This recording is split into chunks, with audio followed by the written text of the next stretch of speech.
have a really wonderful guest coming up next. He's from Olympus DAO. Everyone, please welcome Asvi to the stage.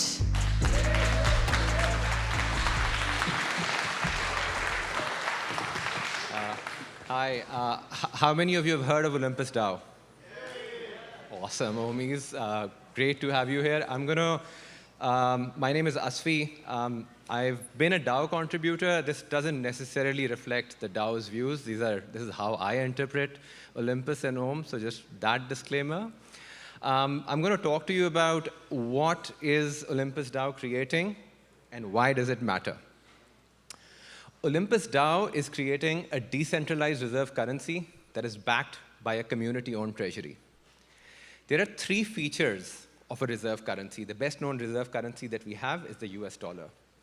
A reserve currency is backed by assets, or it is backed by a mighty government. Pre-1971, the US dollar was backed by gold.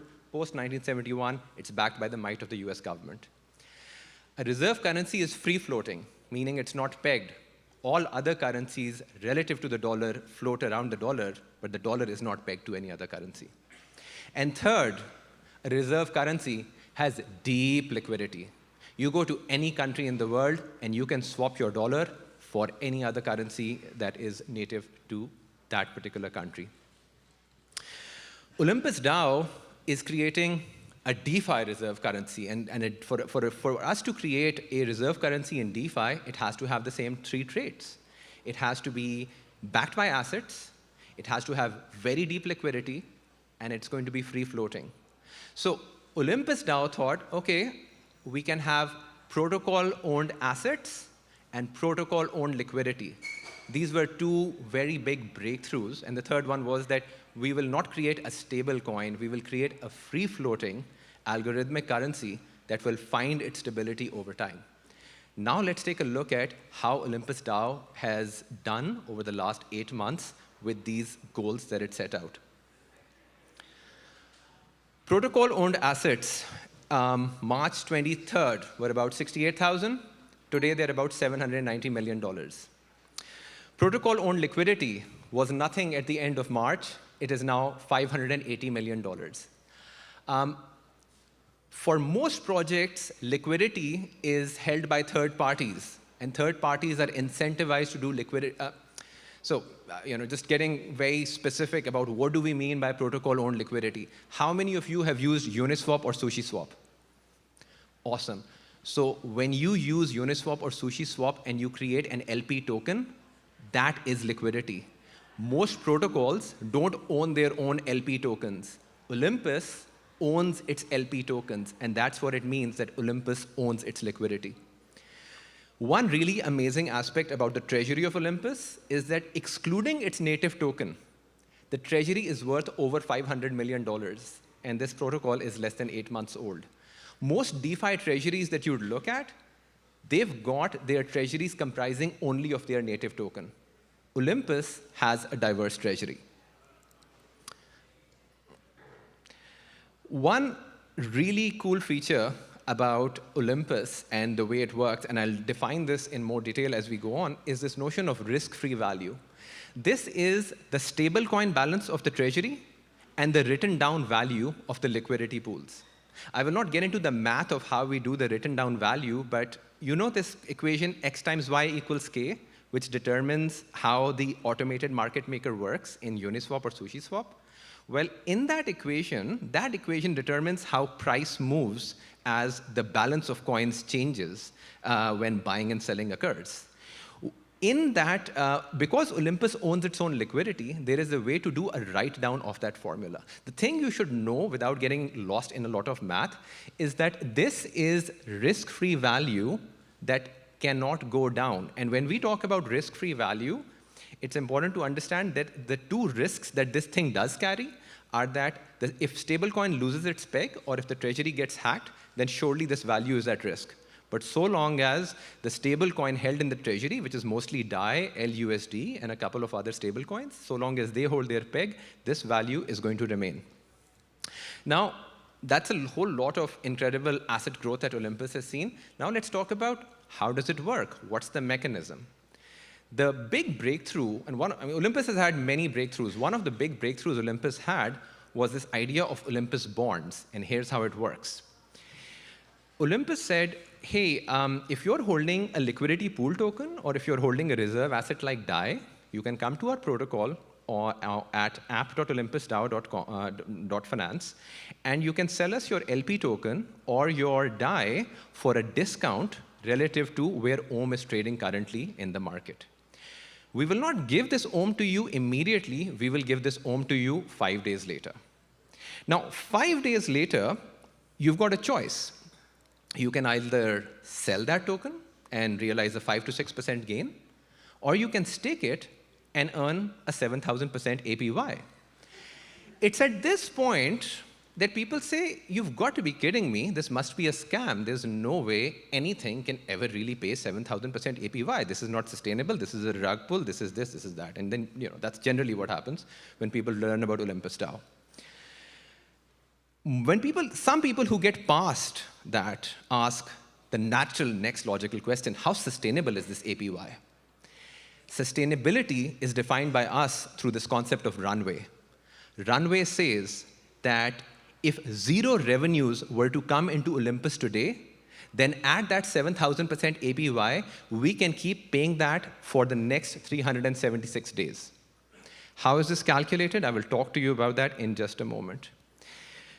Once people get past this notion of runway sustainability, they then start wondering, OK, so you can pay me APY in OHM terms, but I really care about being able to swap my OHM for USD coins or DAI or whatever.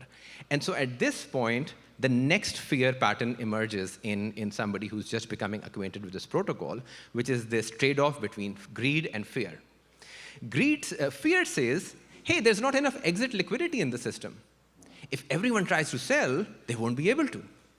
Currently, the market cap of OHM is about 5 times greater than all the liquidity in OHM, meaning if everybody tries to sell, they won't be able to. Just for context, we've got about $290 million of exit liquidity, and the largest wallet holder has about $110 million sitting in their account. What offsets this fear is greed.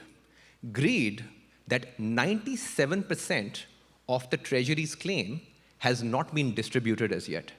How do we get to 97%, and why does that matter? This is a very key part of the essence of Olympus. So the way Olympus works is Olympus has a very basic promise to its token holders, and that is that one OHM will always be backed by one USD coin, which could be DAI, it could be LUSD, it could be any stable coin. And what that means is that Olympus will keep minting until risk-free value equals total supply. Risk-free value is that written down value that I told you about, the stable coin balance plus the written down value of liquidity pools. Total supply is how much OHM is currently outstanding. There's about 6.5 million OHM outstanding currently, 6.7 million as of this morning. That means the total mintable OHM is 180 million. You take this total mintable OHM and you divide it by risk-free value. This is the undistributed value of Treasury. This is at about 97%. And here is why this matters. Because it is around this time when people look at Olympus, they wonder what happens in a bank run. This 3-3 meme is nice, but what if everyone sells? What if I am the last bag holder? If you are, congratulations, because that is the best thing that can happen to you, and here is why. If everyone sells and you are sitting with 0.000001 OHM, 376 days later, you will have 180 million OHM, which will give you claim to 97% of a treasury that, as of this morning, has a risk-free value of $189 million. So you better pray that everyone sells. And now, while we don't see something as intense, we see a microcosm of it. And what happens in that microcosm is what we've been seeing since September. Anytime there is sell pressure, APY goes up. Why? Because this APY, or these rewards, are only paid to the stakers. As soon as sell pressure increases, APY goes up. And this is why OMIs often talk about this idea that Olympus is the only protocol that buys the dip for you. You don't have to do anything else other than 3-3. Thank you. When people get to this level, then they say, okay, cool, but what if the growth of Treasury stops? It's not stopped yet. It's growing at $5.6 million a day.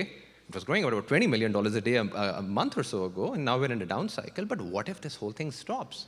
How can I believe that Treasury growth won't stop? Enter bond equations. This is a pretty key part of the math, so I'm going to try to go slowly and explain it. Bond price is determined by this formula, where BCV is an input, which stands for bond control variable. And actually, even before, I don't want to get lost in the maths. The thing you should know about the maths that's written over here is that the bond price or the bond discount fluctuates. And just bear with me with just a little bit of math. If bond debt outstanding went to zero, some formatting issue over there, I thought I'd fixed it, but anyhow. If bond debt outstanding went to zero, the price of an Olympus bond will be $1, because this thing on the right will all go to zero, right? But here is what happens with debt outstanding. It goes like this. It goes up, it comes down. It goes up, it comes down. And so now imagine a scenario where the market really freaks out. And they say, you know what, we don't want to bond. We're not going to bond. And so what happens at that point is that the discount starts ticking, and it starts ticking, and it allows the market to find a market clearing price for a discount in exchange for 5 days' worth of liquidity. This is the math that keeps the Treasury growth sustaining over and over again. Because, and again, this is a pretty important piece to grasp. If people don't bond for a while, let's assume no one bonds for a very long time. The discount will become so big that that attractive claim on Treasury that I showed you, it will become available to the external market at a much steeper discount. And as soon as the discount becomes attractive enough, money comes into the Treasury, revenues start growing, and the machine again starts turning. Now, all of this is complex. Olympus is a complex system. I have researched the living daylights out of it. I've been obsessed with this protocol ever since I first learned about it. I was talking to some Omis earlier who are here from Wyoming, and it was lovely talking to them, that I've written like a book's worth of Twitter threads about Olympus because I'm so obsessed with it. And it's taken a while to get it, but the very powerful thing that this community has is memes. They've taken very complex concepts, very complex math, and they've simplified it through humor and art. This idea of 3-3, it means to cooperate, cooperate. It's a game theoretic concept that has now been literally like internalized by over 80,000 Omis. Olympus memes are brilliant and genius. The one on the left, or I guess the one with the Pepe, OIP 18 was a time when the community decided to give guidance on how to reduce this APY over the long term. So you can imagine people were like, no, I don't want this APY to go down. I hate the fact that APY is going down. I don't want my APY going down. And so, it created a conversation with the community. And this one Omi, he created this beautiful this meme. It cut through a lot of tension, which was like, the Pepe comes, tells the dog, reduce APY. And, the audience is like, boo, get better this thing.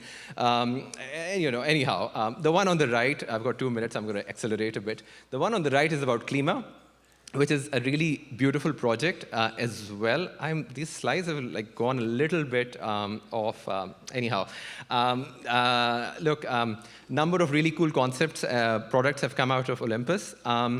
Other than bond revenue, it's got liquidity pool fees, which are $24 million to date. One really cool project that came out of Olympus was Olympus Pro, where Olympus said, we're going to take this concept of protocol-owned liquidity, and we'll provide it as a service to other protocols. To date, we've got about $500K in the bank just by providing this idea of protocol-owned liquidity as a service. What's really powerful about this idea is that this came from the community. This did not come from the founding team. It came from the community. Olympus has over 100 contributors, and in my opinion, it's probably one of the biggest DAOs.